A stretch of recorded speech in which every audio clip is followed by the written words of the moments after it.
Welcome to এমএইচএস Bangla.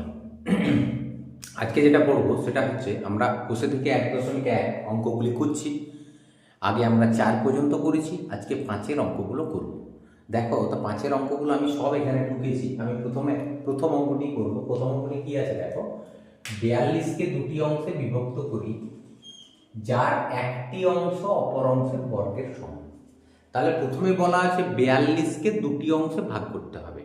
এখন 42কে দুটি অংশে কিভাবে ভাগ করা যায় এটা তোমরা দেখো না। মনে করো আমি একটা যদি ধরি 42, টোটাল সংখ্যাটা হচ্ছে 42।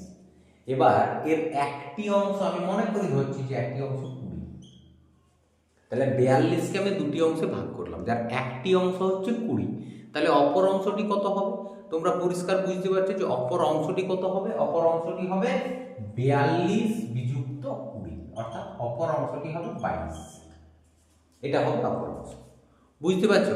এবার 20-র জায়গায়, এখানে 20-র জায়গায় আমি যদি বলি যে একটি অংশ, মনে করো একটি অংশ আমি 20 বাদ দিয়ে বললাম 18, তাহলে তোমরা কি বলবে? অপর অংশ হচ্ছে 42 মাইনাস 18, এটা হবে অপর অংশ। বোঝা গেল? সেক্ষেত্রে হয়তো বিয়োগ করে তোমার এই জায়গাটা হবে 24। ওকে, তাহলে একটি অংশ যা ধরবে অপর অংশ কিন্তু 42 থেকে সেটা কি হবে বলো তো? বিয়োগ হবে। একটি অংশ 18, তো অপর অংশ 42 মাইনাস 18 মানে 24 হবে অপর অংশ। একটি অংশ 18-র জায়গায় আমি যদি বলি যে একটি অংশ 16, তুমি বলবে অপর অংশ হচ্ছে 42 মাইনাস 16, সেটা হয়তো হবে কত বলো তো? 26। এটা মূল জিনিস নয় যে বিয়োগ করে কত হচ্ছে, এটা মূল কথা নয়। মূল কথা হচ্ছে কিভাবে আসছে, এটা মূল কথা। অর্থাৎ একটি অংশ আমি যদি 16-র জায়গায় বলি একটি অংশ 10, তুমি বলবে অপর অংশ হচ্ছে 42 মাইনাস 10। এটা মূল জিনিস যে কিভাবে আমি করব। আবার যদি বলি একটি অংশ আমি যদি 10 না বলে আমি যদি বলি একটি অংশ x, তাহলে তুমি কি বলবে? অপর অংশ হচ্ছে 42 মাইনাস x। এটাই তো নিয়ম। তাহলে এইভাবেই আমাদেরকে কিন্তু অঙ্কগুলি করতে হবে। তাহলে কি করে করবো এই অঙ্কটি দেখো, এখানে পরিষ্কার বলা আছে। তুমি 1 নম্বর অঙ্কটি দেখবে। 1 নম্বর অঙ্কতে বলা আছে 42কে দুটি অংশে ভাগ করবে। তাহলে 1 নম্বর অঙ্কটি যদি আমি করি, তাহলে আমি লিখবো যে ধরি একটি অংশ সমান আমি লিখলাম x। ওকে, তাহলে অপর অংশ কি হবে? অপর অংশ এটা কত হবে দেখো। একটি অংশ যদি x হয়, তাহলে অপর অংশটি হবে, যেহেতু 42কে দুটি অংশে ভাগ করছি, একটি যদি x হয় তাহলে অপর অংশ হবে 42 মাইনাস x। বোঝা গেল? নিশ্চয় বুঝতে পেরেছো। এর আগে আমি উদাহরণ দিলাম। এবার কি বলেছে দেখো, এখানে বলা আছে পরিষ্কার যে যার এক অংশ অপর অংশের বর্গের সমান। এই যে লাইনটি, এই লাইনটি ধরে তোমাকে করতে হবে। এরকম অঙ্ক আমাদের আছে। তাহলে সেক্ষেত্রে আমরা কি করব? এই লাইনটিতে তুমি দেখো, এই লাইনটি পড়ার সময় তোমার মনে হবে যে কোনো একটা জায়গায় আমাকে একটু দাঁড়াতে হবে, তো কমা পড়তেই পারে। একটা কমা, ছোট্ট একটা কমা হয়তো দেওয়া যেতে পারে। কোথায়? এক অংশ, আমি এখানে কমা দিলাম, অপর অংশের বর্গের সমান। বোঝা গেল? এক অংশ তুমি একটু দাঁড়ালে, কমা দিলে, তাহলে এক অংশ অপর অংশের বর্গের সমান। ওকে, এবার আমি কেন কমা দিলাম দেখো।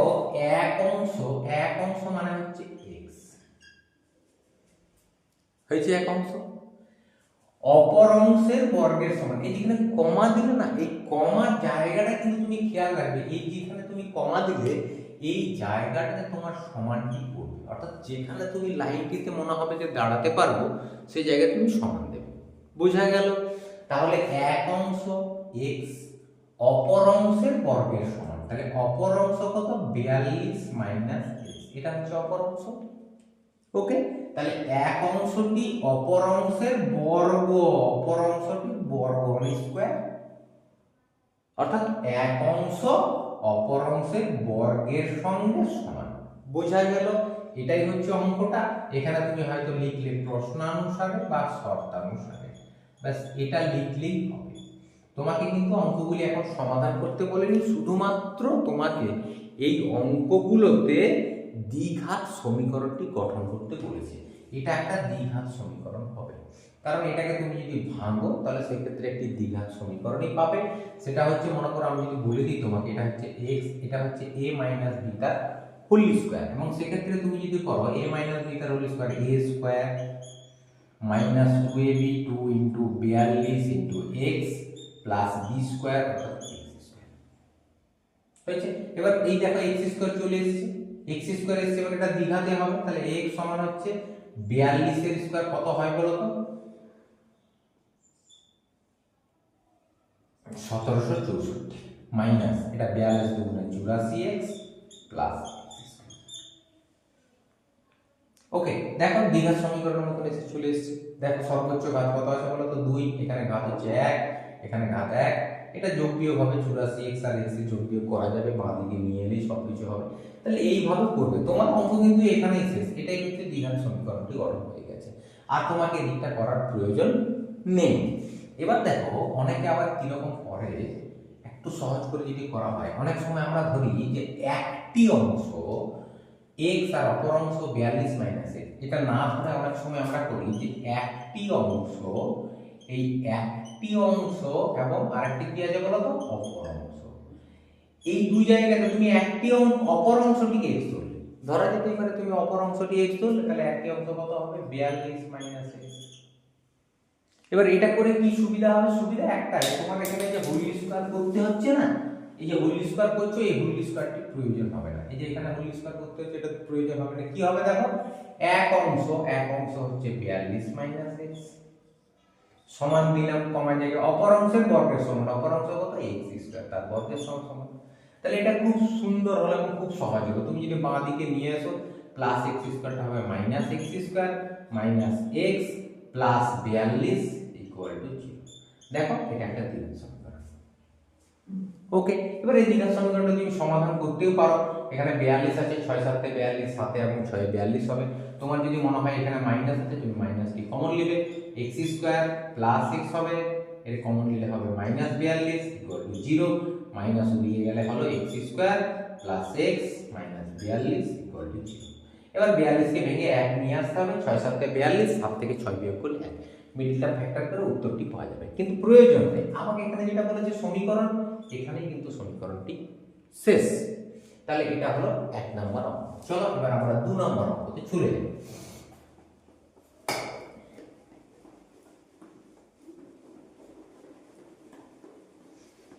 এবার দেখো দ্বিতীয় অঙ্কটি কি আছে, তোমার দেখো আপনার দ্বিতীয় অঙ্কটি আছে দুটি ক্রমিক ধনাত্মক অযুগ্ম সংখ্যা, তার পরেরটা দেওয়া আছে দুটি ক্রমিক সংখ্যা।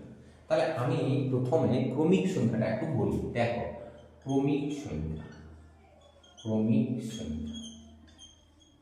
ওকে, এরপরে আমি বলবো ক্রমিক যুগ্ম বা অযুগ্ম সংখ্যা, এটা বলবো। তাহলে কোনটা কি হবে একটু দেখা যাক। মনে করো ক্রমিক সংখ্যা, ক্রমিক মানে কি পরপর, অর্থাৎ পরপর সংখ্যাগুলিকে আমরা বলি ক্রমিক সংখ্যা। কি রকম, যেমন মনে করো তুমি যদি একটা সংখ্যা বলো 5, তাহলে পরপর সংখ্যা কি হবে, 5 এর পরের সংখ্যাটি কত 6, তারপরে কত 7 8, এগুলো হচ্ছে ক্রমিক সংখ্যা। বোঝা গেল? এবার প্রশ্ন হচ্ছে যে আমি যদি একটি সংখ্যা বলি x, তাহলে তারপরেরটি কত, এটা করতে কিন্তু আমার একটু অসুবিধা হবে। কেন অসুবিধা, কারণ কিভাবে এটা আসছে এটা আমাদেরকে জানতে হবে, যে ক্রমিক সংখ্যা আমি কিভাবে নিয়ে আসছি। দেখো ক্রমিক সংখ্যা নিয়ে আসতে গেলে কি করতে হয়, একটি সংখ্যা আমি লিখেছি 5, পরের সংখ্যাটি কত বলো তো 6, এটাকে 6 না বলে তুমি এরকম বলবে পরের সংখ্যা হলো 5 প্লাস 1। দেখো এটা 6ই হচ্ছে, কিন্তু 5 দ্বারা প্রকাশ করলাম। দেখো একটি সংখ্যা 5, পরেরটি হচ্ছে 5 প্লাস 1, তারপরেরটি কত 5 প্লাস 2, দেখো এটা 7, পরেরটি চলে এসেছে। তারপরেরটা কত 8, সেটা কিভাবে করব 5 প্লাস 3, দেখো এটা 8 চলে এসেছে।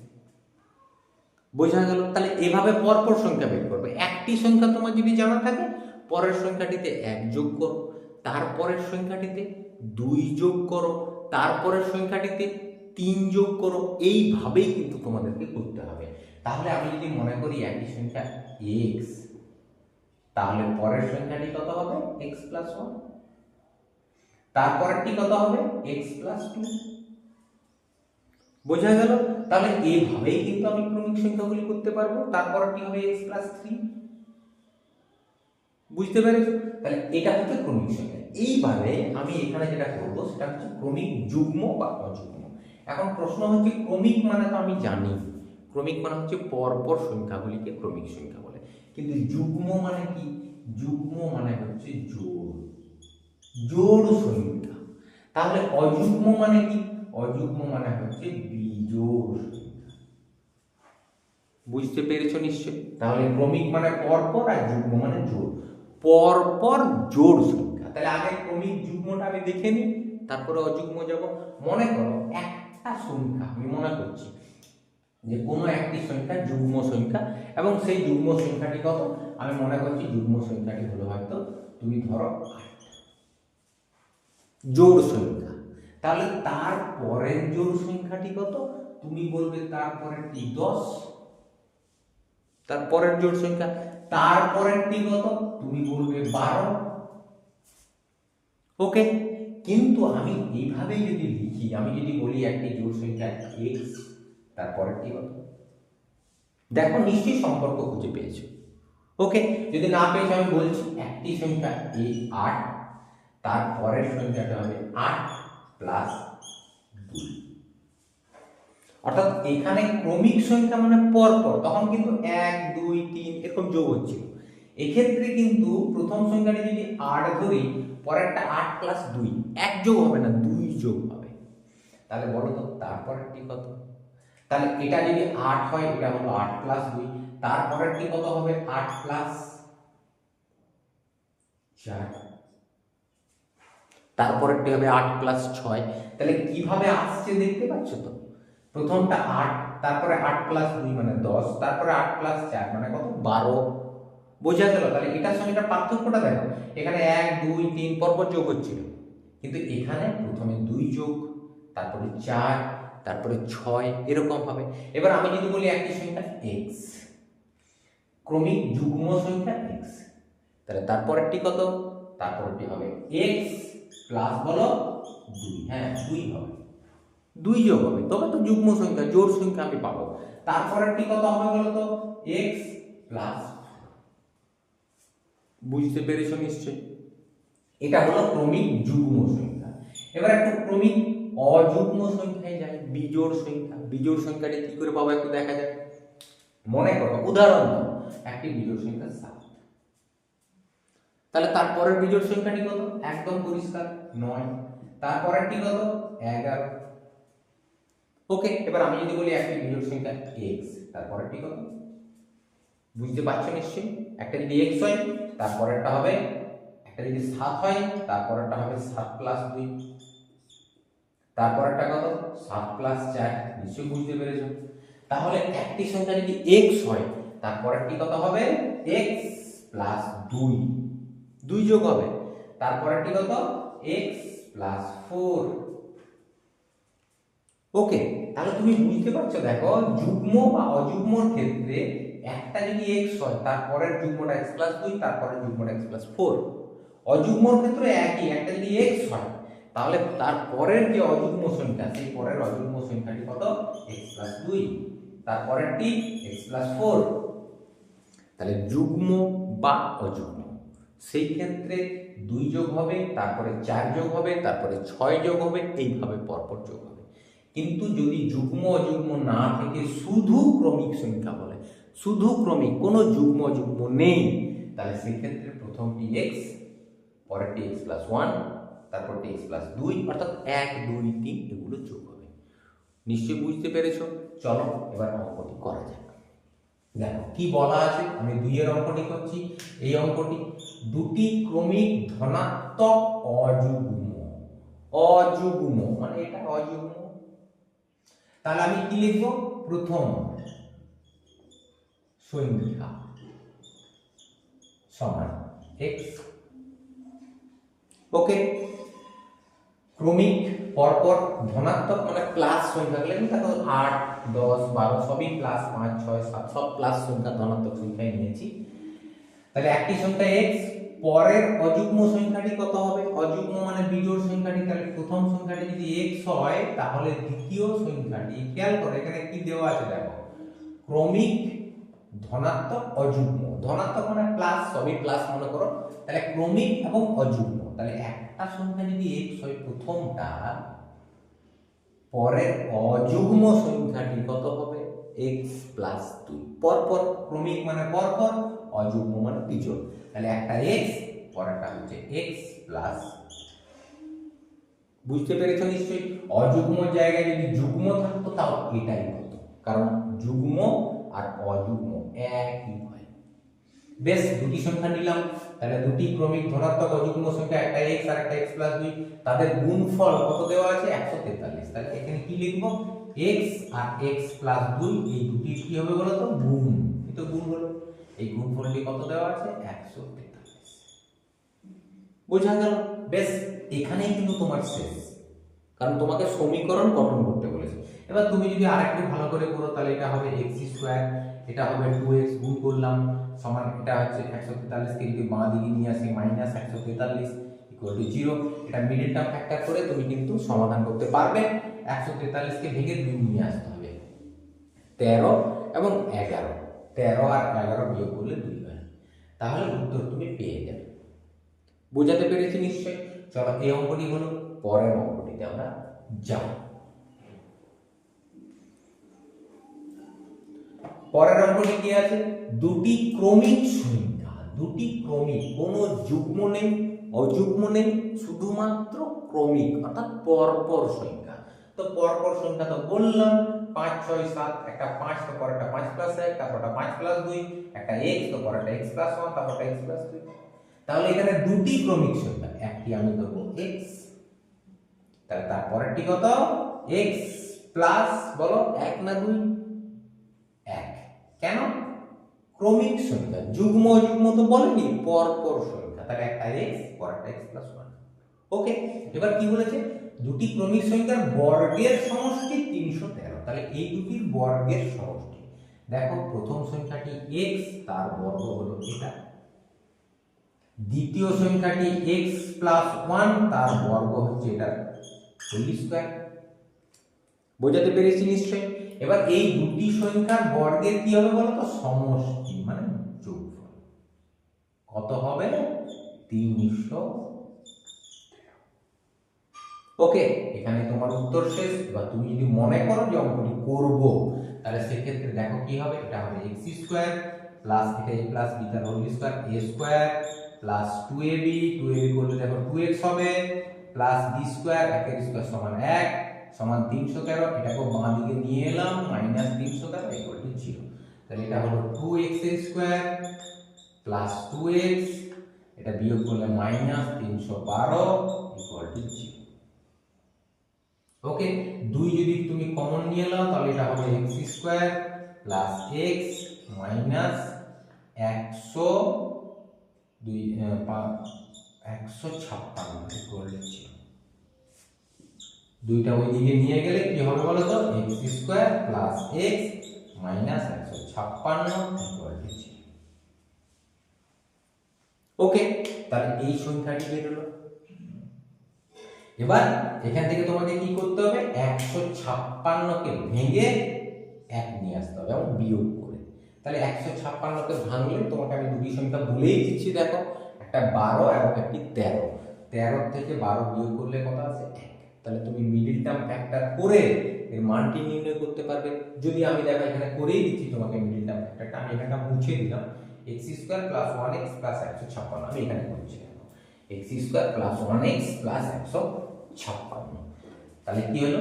x² plus 1x plus 156 minus 156 = 0। x² plus 13x minus 12x minus 156 = কত হলো? 0।